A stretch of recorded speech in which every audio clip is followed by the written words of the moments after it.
Ini rumahnya Mas Akmal. Mari Oke. kita masuk. Baik, baik Bu. Selamat pagi. Pagi. Assalamualaikum Bapak Ibu semuanya. Gimana kabarnya? Nggih. Terima Baik. kasih.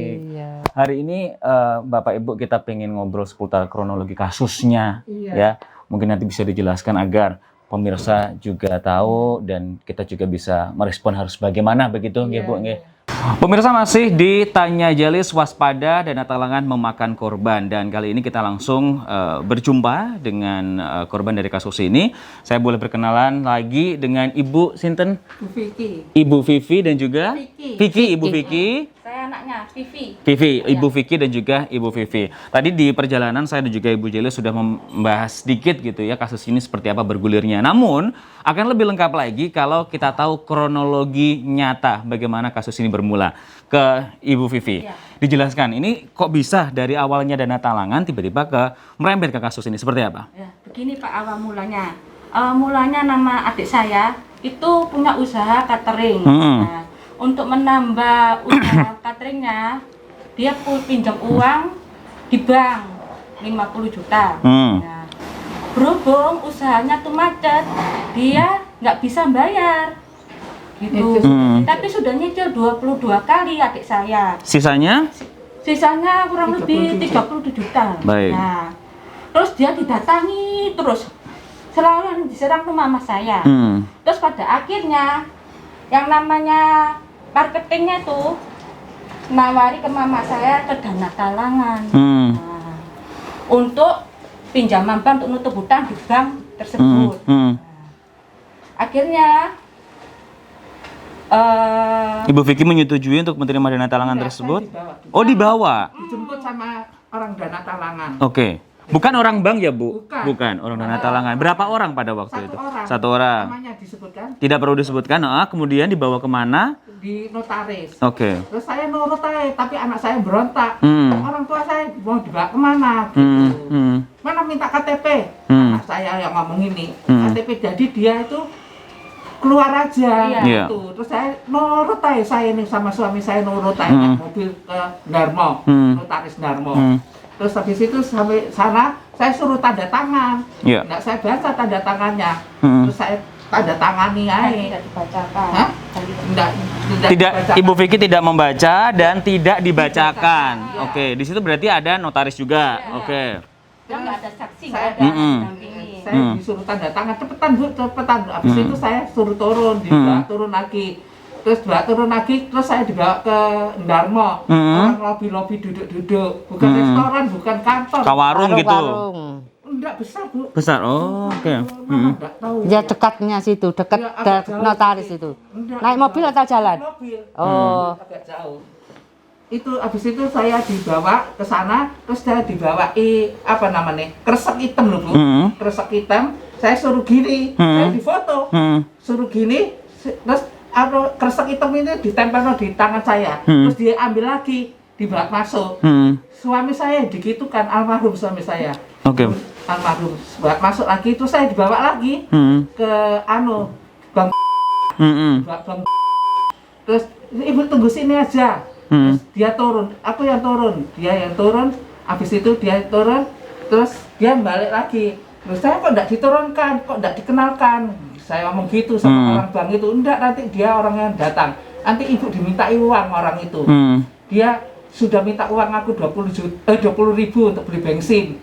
Terus dibawa pulang ke sini. Terus habis itu saya enggak ketemu lagi. Terus namanya siapa? Anak saya berontak, namanya siapa? Terus ini apa? Menyebutkan namanya? Enggak, Tidak. enggak disebutkan. Oke. Enggak, ini mau boleh disebutkan. Jangan-jangan. Maksudnya Ibu tahu namanya ya, Tahu. disebutkan ya. Oke. Gitu. Terus habis itu dia pulang, sudah lama enggak datang, tapi almarhum suami saya berontak. Loh, di sini jenenge iki, namanya enggak disebutkan ya. Ya. Di saya iki suratnya apa iki? Suratnya suami saya ngomong gitu terus tiap hari suami saya ngomong gitu. Akhirnya suami saya apa namanya stres paling ya. Terus ikut enggak sakit enggak apa loh Pak. Suami saya itu mikir tiap hari mikir. Akhirnya papa saya nggak ada gara-gara itu. Meninggal. Innalillahi. Kayak gitu. Mama saya Baik, pulang baik. ke notaris notaris diajak itu langsung sudah selesai tanda tangan, disuruh pulang, katanya apa? Katanya nunggu orang bank datang. Nah, nunggu orang bank datang sudah setahun ditunggu-tunggu nggak datang-datang juga. Nah, akhirnya keluarga kita tuh rame, duluran rame suruh nyari yang namanya orang yang namanya dana talangan tersebut. Baik. Ini tadi sempat dikatakan juga, tapi sebelumnya kami mengucapkan turut berduka cita ya atas meninggalnya Bapak Adi kalau tidak salah, betul ya.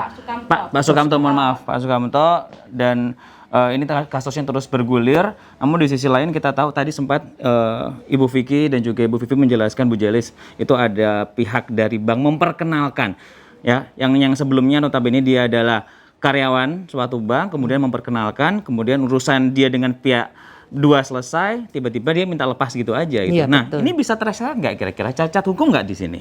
Yang marketing bank itu tadi. Seharusnya marketing bank tidak menganjurkan atau tidak mempunyai inisiatif untuk memperkenalkan pihak ketiga kepada pihak kedua. Harusnya pihak marketing bank memberikan solusi dilelang atau dijual sendiri kalau memang tidak mampu mengembalikan utang. Jadi seharusnya tidak melampaui topoksinya marketing ini gitu loh. Sehingga memang dalam pemikiran marketing ini urusan banknya dia selesai. Utang piutang antara pihak kedua dan pihak ke satu selesai. Tapi dia tidak memikirkan dampaknya untuk pihak kedua ini. Selanjutnya seperti apa. Seperti itu. Jadi kalau kita mengambil garis untuk pertanggungjawaban dari marketing bank ini, kami sebagai kuasa hukum sudah mendatangi bank tersebut. Dan pihak kedua yang meminjam itu juga sudah datang ke bank tersebut, tapi tidak diberikan dengan berbagai macam alasan. Akhirnya saya juga datang.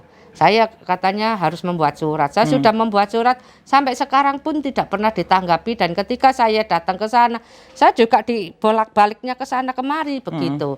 Jadi tidak ada penyelesaian sama sekali dari pihak banknya. baik, saya penasaran juga, mungkin pemirsa juga penasaran, alasan apa dari pihak bank kok tidak bisa merespon, padahal ini pihak kedua yang masih ada ikatan juga. Meskipun ikatannya udah selesai kan, akadnya selesai, udah selesai, tapi kan bisa ditanyain juga, Bu. Ya, masalahnya ketika ditanya, dia tidak, katanya sih dari pihak marketing tidak mengenal siapa orang yang sudah dikenalkan kepada pihak kedua itu gitu loh. Lepas tangan mereka.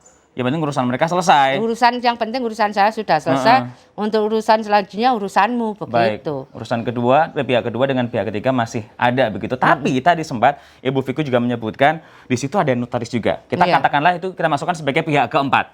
Apakah pihak keempat ini nanti juga bisa terseret ke kasus ini? Ya, karena pihak keempat ini sebenarnya mengetahui bahwa itu utang piutang. Dan ketika saya sebagai kuasa hukum menanyakan langsung kepada notaris tersebut, kalau itu ikatan jual beli, apakah ibu melihat ada setumpuk uang atau semacam kwitansi pembayaran yang ditunjukkan oleh pada pihak ketiga ketika mengajukan ikatan jual beli ini?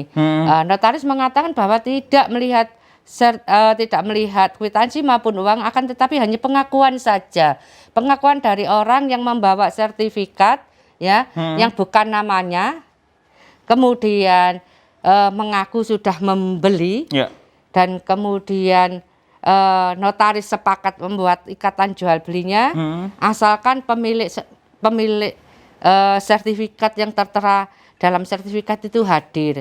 Nah, memang sertifikatnya pihak kedua ini dibawa oleh pihak ketiga sejak pelunasan di bank, alasannya untuk pinjaman di bank lain, seperti itu. Jadi penguasaan sertifikat dari pihak kedua ini memang dikuasai pihak ketiga sejak pelunasan di bank. Sejak pihak ketiga membawa sertifikat itu ya, Bu? Iya, betul Baik. begitu.